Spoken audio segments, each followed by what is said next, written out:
नमस्कार, मैं हूं सौरभ शुक्ला और आप देख रहे हैं न्यूज़ 18। इस वक्त की सबसे बड़ी और भयावह खबर मिडिल ईस्ट से है, जिसने पूरी दुनिया की सांसें थाम दी हैं। सुप्रीम लीडर आयतुल्लाह खमेनेई की मौत के बाद ईरान अब तक के सबसे हिंसक और घातक अवतार में नजर आ रहा है। रविवार की रात खाड़ी देशों और इजराइल के लिए ब्लैक संडे साबित हुई है। ईरान ने अपनी सहन शक्ति का अब तक का सबसे भीषण प्रदर्शन करते हुए इजराइल समेत कई खाड़ी देशों पर मिसाइलों की बारिश कर दी है। ईरान ने इस बार सीधे इजराइल के रिहायशी इलाकों को अपना निशाना बनाया है।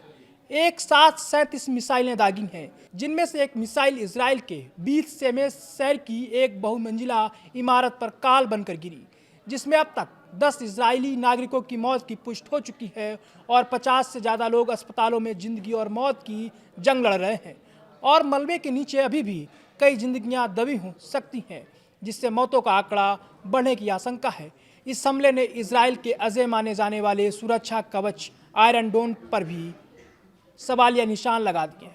आईडीएफ अब इस बात की ही हाई लेवल जांच कर रहा है कि दुनिया का सबसे उन्नत एयर डिफेंस सिस्टम आखिर इन ईरानी मिसाइलों को इंटरसेप्ट करने में कैसे चूक गया। क्या ईरान के पास अब ऐसी तकनीक है जो इजरायली रडार को चकमा दे सकती है? ईरान की यह आग सिर्फ इजराइल तक सीमित नहीं रही। कल रात दुबई, अबू धाबी, दोहा और मनामा के आसमान से भी धमाकों की गूंज सुनाई दी।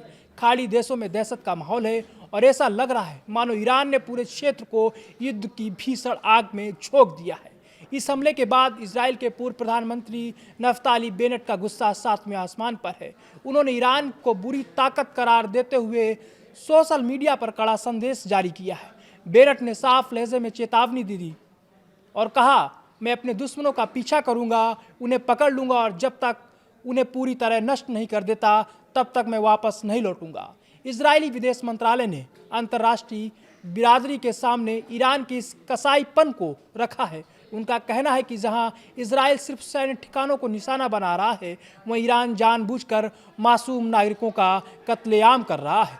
तो वहीं दूसरी तरफ ईरान के राष्ट्रपति ने टेलीविज़न पर आकर साफ कर दिया है कि उनके शस्त्र बल अब रुकने वाले नहीं हैं और वे अपने दुश्मनों को पूरी तरह हताश और निराश करके ही दम लेंगे।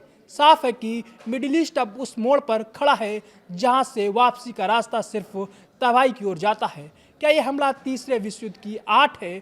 क्या इजराइल इसका बदला लेने के लिए ईरान के भीतर घुसकर प्रहार करेगा? इन सवालों के जवाब आने वाले चंद घंटों में पूरी दुनिया की किस्मत तय करेंगे।